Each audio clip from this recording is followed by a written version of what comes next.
it's the See You Podcast.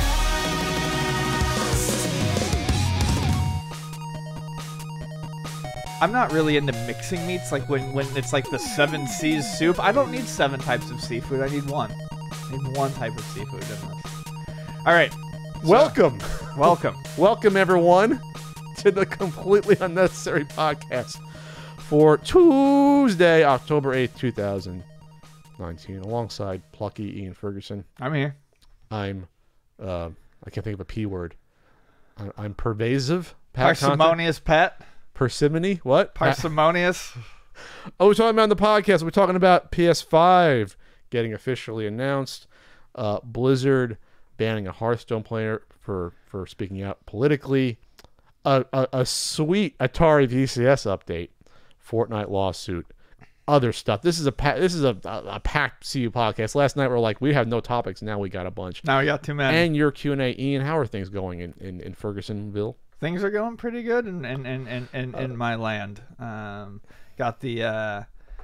Got the Polish festival coming up this Friday. I'm excited about that. Your fingers on the pulse of the food festivals, the ethnic food festivals. It really is, especially on the Polish pulse. Did you go to the one they have in Balboa Park every year in the international, the international houses? They did that last year. They did a food sampler thing. I did that once a few years ago, and it was great. I did it last year. I think where they kind of do like the food samples outside the little international houses. You go inside the houses too. I ate in Germany last year. I think I ate in Southeast Asia. I ate in Poland last year. I ate everywhere. I went around the world. It was fantastic. Well, Poland has some of the finest food. It's not beautiful food, but it is delicious food. I can eat like half of a bratwurst or sausage. Like I can't eat a whole one. Bratwurst is not Polish, my friend. Oh, whatever. Kielbasa. It's just whatever. Kielbasa, pierogi. Pierogies are pierogies are great. I never tell you how much. Hunter's stew. I never used to tell you how much I used to use the deep fryer at the frat house in college. Pierogies out the wazoo. I see. These pierogies are like more traditional. These are like the sautéed pan-fried pierogies, so they're less crispy. Okay, well, welcome to our food podcast, extra napkins podcast. I have a podcast, another food podcast, a food podcast. I have another podcast called Extra Napkins. It's a food podcast. Feel free to follow that at eNapkins on Twitter. But yes, I'm very much looking forward to the Polish festival, and that's about that. Parents are visiting this week. Yeah. My mom's a fan of yours, Ian. She watches the podcast. She keeps track of social media. She loves my politics. Why did you go there? I don't know how you went there, Ian. I don't know. What are you trying to say about my mom's politics? I have no idea. I was just saying she loves my politics. You don't talk about politics that much. I mean, is China going to ban us? And corporations force us out? I was going to say, so yeah, we'll hit up, Old Town. We'll go to the zoo one day. I'll probably hang out, go to the state parks, maybe not Joshua Tree, Torrey Pines. I was gonna say go to Torrey Pines. Torrey Pines is gorgeous. I haven't been to Torrey Pines since I've been there. I should go. Really? Yeah. Oh, it's nice. It's totally reasonable. You can do it in a day. All right. So speaking of extracurricular activities, I don't know. AEW All Elite Wrestling premiered on Wednesday night. Dynamite. How was it? It was good. It was solid. Okay. I tweeted time. I give it like it's a first show, so there's going to be some little things you got to smooth out as you go. But the production was top notch. I mean, I think I read that they basically took everyone that used to do TNA's production. It was a production team that was outsiders working with TNA Impact, or not just Impact Wrestling, not TNA anymore. And they took them, and the production was it was top notch. It rivaled WWE. I mean, but it was different. They treated it. Here's the thing: AEW treats it. It's not like you're watching a show about wrestling. You're watching a wrestling show. Okay. You're watching something produced as a sports show. Okay. Which means that, for example, the first package. Let me see. AEW results. The sports package at the start would be something similar to what you see for a UFC package in terms of it was profiling the wrestlers. So I profiled Cody and Sammy Guevara. That was the first match. Sammy's super. By the way, Sammy Guevara, I hadn't really heard him before. He's super talented. He's probably 22 years old at most. It looks like he's 15. He's gonna be a star. That was the first match, and so the packages were profiling them as wrestlers, what this match means to them. And I'm like, okay, this is different. This is not something WWE does. This is based solely on the competition. This isn't based on some wacky-ass storyline. This is based upon in-ring action. And that's how the show was produced. There was no random interviews or random cameras backstage to like, oh, let's catch these wrestlers in the hallway, which it's fake and hokey at that point. Everything was done. Interviews, kind of how Nitro used to be before they went all the backstage. Interviews in the ring and interviews like in front by the entranceway. That's how they got the stories over in the upcoming stuff. So right now they're still they still don't have any tag team champs, for example. So they're talking about the tournament. The tournament's in play right now for that. They're hyping up they just finished in the last pay-per-view, to get the finals for the women's championship. So they're like talking that up. So it's really focused on mainly on this is competitive. This is wrestling. And that's how it came across. So that's way different than what we see with Raw or SmackDown. So that was impressive to me. This is what I loved, Ian. During the intros, they put the win-loss record on the right side. I always like that. I don't know the last time I've seen that in pro wrestling. There was it's been a while. I couldn't tell you who, but there was a Japanese organization that did it. And I remember even them being like, I like that. Just a little touch like that. It was just little on the screen. And put stupid stats up there. Yeah, they even talked. It gives it a veneer. And then the main event was a triple team tag match. They even had, for the wrestlers coming out, it's a trios record. So they even had it for that. I mean, like, oh, they're going to keep track of when they're like in a tag team or what have you. So I'm like, that's interesting because it's just a little touch. And then obviously once these guys, fight more, it'll mean more. And then I read an interview from Cody that they're even going to then start doing analytics and work into the commentary about like, well, this is how many matches get ended by this signature move or this or that. I'm like, that's really interesting. We're really tracking that stuff because that's what you would do for a real combat sports. Right. That's very cool. So that's how, just going real quickly through the results here, Cody defeated Sammy Guevara. Really good match. The crowd was hot for it. MJF defeated Brandon Cutler. Is there, before I forget, is there a easy way for me to see these online after the fact? Is there or is there a streaming service? I'm looking, I can figure out the less than legal methods. Is there a legal method? Well, you can stream TNT online, but I think you have to have a cable thing for that. That's fine. Not sure. Maybe Hulu-ish? I don't know. I don't have that in front of me.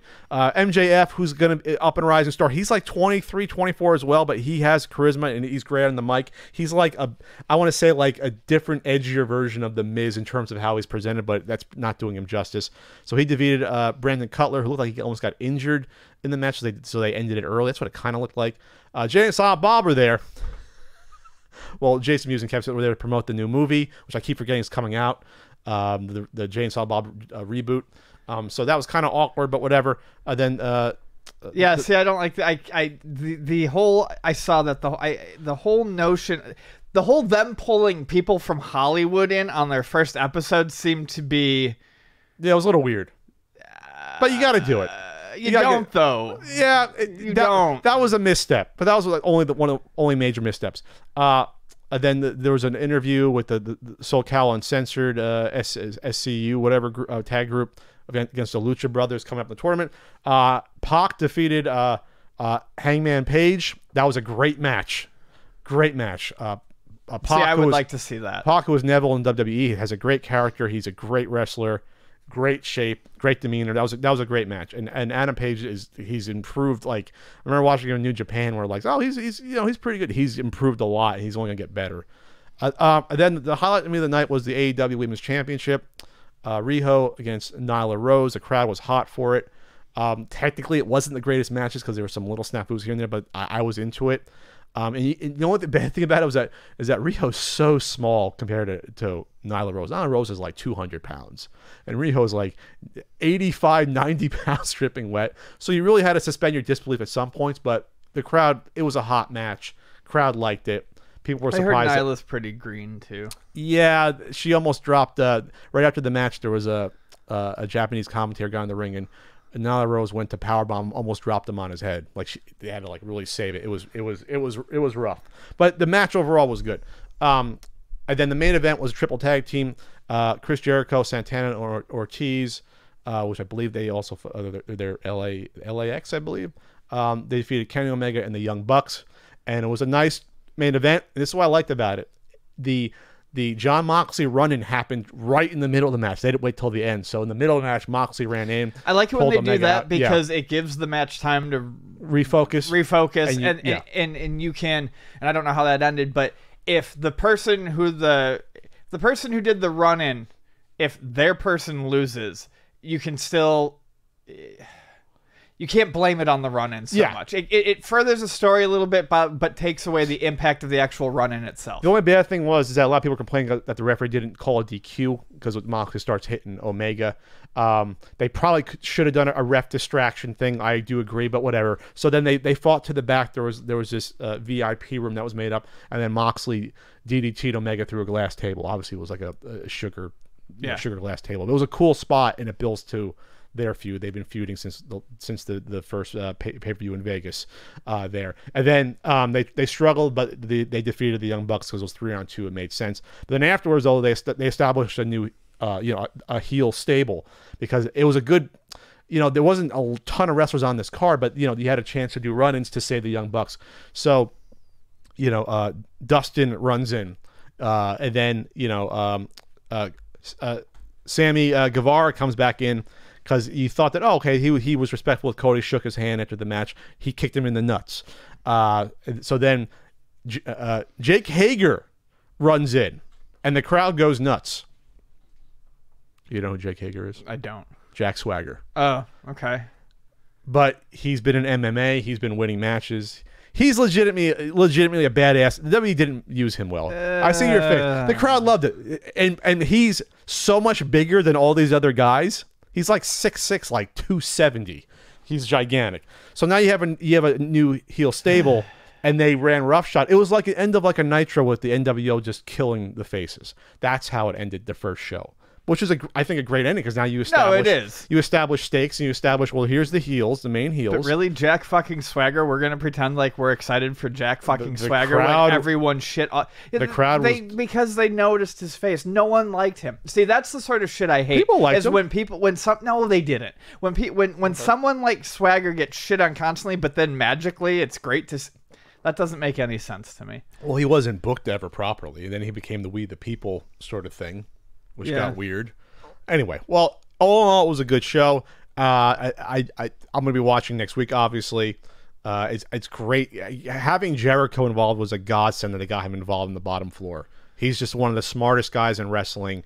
He really knows how to, he can be a mentor to these young kids. And that's what I like about it. They're already mixing up, putting Sammy in this stable. He's so young compared to the rest of these guys, but he's going to get the rub off them and grow. And then they're already having a good mix of like the the internet sweethearts with these new guys. It's just I hope they can do more of these packages to present these newer wrestlers that no one knows about, like they did with Sammy in the beginning. So anyway, it's exciting times. And then they also had NXT had their second week at the same time, so it's competition. NXT has their weekly show, which is a different type of show. It's a smaller show, obviously, but that's like the hardcore WWE wrestling show. So there's already like a Wednesday Night War, and WWE passively put out like a congratulations to AEW about winning the ratings. They said it's not a sprint, it's a marathon. And it's like AEW won the ratings. Yes, they won by about 50%. Even though ratings don't matter as much anymore, I mean, because no one watches TV as much. But and one requires the NXT show requires you to have the network. No, it's on USA. Hey, you're not keeping track with this, are you? NXT is on USA now. Yes, it's on cable now. Oh, well, Ian's out of it. Wrestling has ceased to be interesting to me. Wrestling Twitter. Well, now Ian, you got wrestling. Twitter has fucking killed me. Now you got wrestling on Monday. Well, Impact's on Tuesday. 2 shows on Wednesday, and Friday night Fox SmackDown. Which, by the way, you're gonna like this. Brock Lesnar faced Kofi Kingston and won the title in 4 seconds. How do you like them apples? Not going to say Kofi had the greatest title reign. He didn't. He lost a lot of the heat after the win. That happens a lot of times with these underdogs finally getting the title. What do you do with them? But to have him lose in like 4 seconds, all to build up Cain Velasquez coming in to fight Brock. The hard-on they have for these MMA guys, I understand that you want to build off of real life and guys that are legitimately tough guys, but you can't do it at the expense of the wrestlers. Shit. You can't do it at the expense of wrestlers that have been there for 10 years plus. You just can't do it. It's just disrespectful. You could have had Kane fight Brock without Brock winning the title. Like, you could have built that feud on its own without without having that happen. You don't need the belt in there. It's disappointing. That's all I can say. It's the only thing I can say. It's disappointing. And then the Hell in a Cell match ended controversially with the Fiend versus Seth Rollins in a DQ in a Hell in a Cell match because Seth Rollins got too violent and like threw chairs on top of the Fiend and was like hitting him with things, and then the ref stopped the match and the fans were like, "What the fuck is this?" It's a Hell in a Cell match. So we love X-Pac. I love X-Pac. So they had a live. Do you know what X-Pac's name was in? I think it was Fire Pro G. That's one of my favorites. 1, 2, 3 of Blitz X Package. Love it. Yep, it's good. So they do, I guess, like this Facebook streaming thing, or I don't know where streaming, where they have like people from WWE watch the event live. It's like a let's watch. So they had Natalya there after the match. X-Pac was there, good old Sean Waltman, and like 3 or 4 other people. I don't know who they were. They're like the young people, men and women. And it's on YouTube. It's on Twitter. X-Pac's reaction to the match. And this is a WWE production. He goes, "I don't think you guys are going to ask me back to do one of these again, but how do you have a disqualification in the Hell in a Cell?" Like, he wasn't even mincing words. It was hysterical. Oh. And even Natalya did like a face like that. Like, even she knew, and she'd wrestled earlier in that, even she knew it was kind of messed up. Yeah. And they didn't even mention it the first hour and a half of Raw last night. They sort of just did a recap of the storyline without any of the crowd reactions. The crowd hated it because the crowd loves the Fiend. The Fiend is like the hottest thing they have going, and to have it end like that without a victory, just don't do the match then if you're not gonna have a clean ending to it. And that's what people I think are sick of. They're sick of these events not ending with results. Or pay-per-views are supposed to. I think partially the network era has kind of screwed it up too, because pay-per-views no longer seem as important as they once were. They still call them pay-per-views even though you don't pay for them anymore. Right. But yeah. But they're free. They're just bigger shows. And whereas things used to have, even if something didn't have an end, there was a beat at every pay-per-view that kind of pushed it forward. Sure. You have to have something happen at a pay-per-view. That's the definition of absolutely nothing happening. And someone told me, I didn't realize 2 out of the last 3 Hell in a Cell events have ended in DQs. I didn't even realize that. So just stop doing Hell in a Cells then if you're not going to end it properly. Because the other Hell in a Cell that started the show was the best match of the night.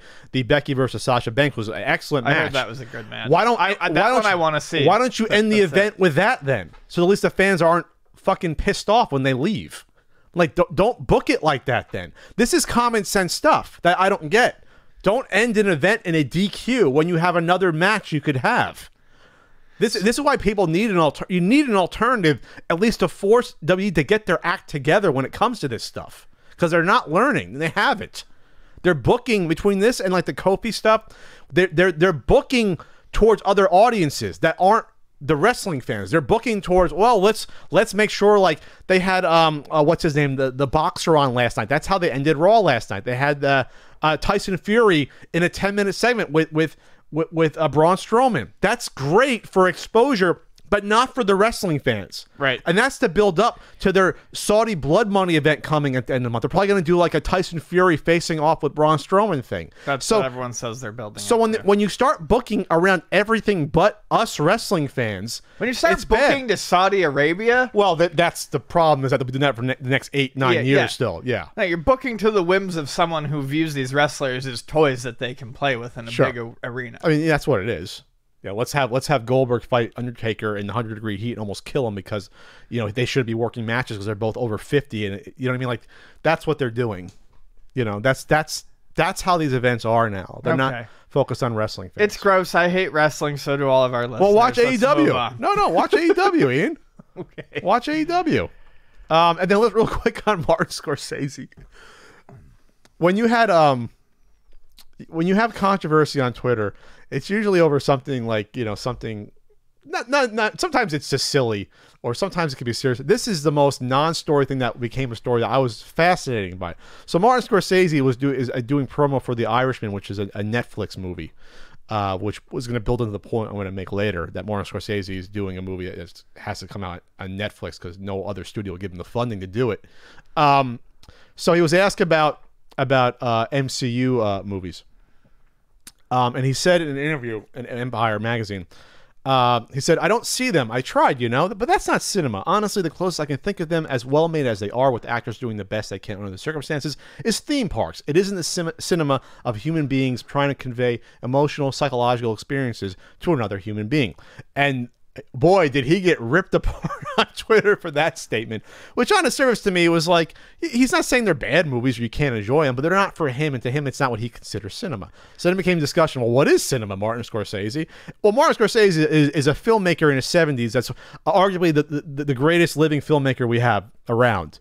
And so when he thinks of cinema, it's of movies that he's made that aren't superhero movies. It's to him real life experiences. And when you think about Goodfellas, and when you think of Taxi Driver, when you think of movies like that, The Departed, that's his idea of cinema. So mob movies. Well, no, that's the people get attacked for. Most of his movies aren't mob movies, Ian. And Taxi Driver. I'm just saying. Taxi Driver's not a mob movie. I know it's not. But You've never seen Taxi Driver. We discussed this the other day. Did I see Taxi Driver? No, I still have to see it. So you trying to get me on that? I've seen a lot of Martin Scorsese films.